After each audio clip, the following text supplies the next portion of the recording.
मरियम नवाज की कमरा अदालत में गैर रस्मी गुफ्तगू। सहाफ़ी ने सवाल किया कि एक एक्सटेंशन पहले दी गई थी, अब चेयरमैन नैब को दी जा रही है, क्या कहेंगी? उन्होंने कहा कि पहली वाली एक्सटेंशन में वो शरीक नहीं थी। आदिल तनोली हमारे साथ हैं, मजीद उनसे जान लेते हैं। आदिल, मजीद क्या मुकालमा हुआ आपका?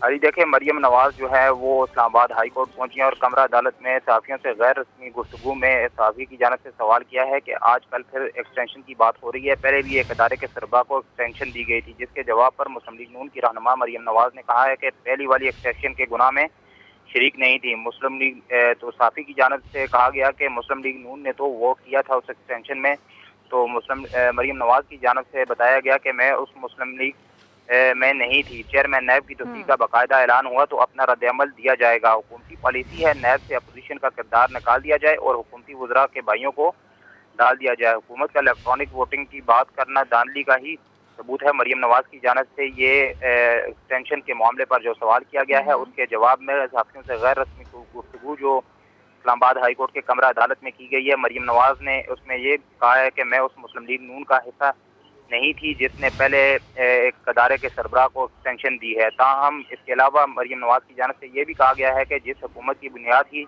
धांधली है उसकी शफाफियत का क्या ताल्लुक है। हुकूमत को 4 साल के बाद भी धांधली का सहारा लेना पड़ रहा है। जी ठीक है आदिल, इस हवाले से आपने तफसीलन आगाह किया, बेहद शुक्रिया।